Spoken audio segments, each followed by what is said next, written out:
Obunachimizdan savol kelibdi. Oka 416 ni 403 ga o'rgating debdi. Gap bo'lishi mumkin emas. Men sizga o'rgataman va shu bilan birgalikda mufta yoki kompensator ikkalasidan qaysi biri yaxshiroqligini video davomida tushunib olishingiz mumkin. Qayerdagi haypajor va sifatsiz kontent chiqaradiganlarga podeshya qilgandan ko'ra, menga podeshya qilsangiz sizga juda katta foydasi tegadi. O'shaning uchun mana shu videoga like va obuna tugmasini bosib qo'ying va biz videoni ko'tarinki ruhda boshlaymiz. 416 ni magazinlarini terish deyarli bir xil. Faqatgina uchiga, ya'ni kompensator yoki mufta mana shu ikkalasini qo'yishga juda ko'pchilik ikkilanadi. Nimani qo'ysam ekan? Kompensator qo'ysam o'qim yaxshi tegarmi yoki mufta qo'ysam o'qim yaxshi tegarmi deb o'ylanadi. Men dash ChatGPTga ham yozib ko'rdim. Kompensator yaxshi deb chiqardi. Sababi kompensator haqiqatan ham yaxshiroq, sababi o'qlarning sochilgan holatda bo'lsa ham yaxshiroq tegadi. To'g'ri, muftada headshot tegish ehtimoli katta.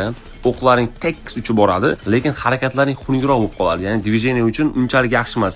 Kompensator esa движение zo'rroq chiqadi. O'q sachilib ketsa ham, agar yaxshilab o'zlaring чувствительностьlaringni 100% his qiladigan bo'lsanglar, o'qlaring вообще jinni tegadi. O'shaning uchun har doim kompensatorda o'ynanglar bo'ldi. Kompensator top. Mana shu video agar sizga foydali bo'lgan bo'lsa, shunday like va obuna tugmasini bosib qo'ying jigarim. Bu sizga oddiy tuyulgani bilan menga juda ham katta motivatsiya bo'ladi. Va siz aynan qaysi vaziyatda qiynalyapsiz va nima sizni qiynayapti? Albatta kommentariyaga yozib keting. Kuningiz xayrli o'tsin. Salomat bo'ling.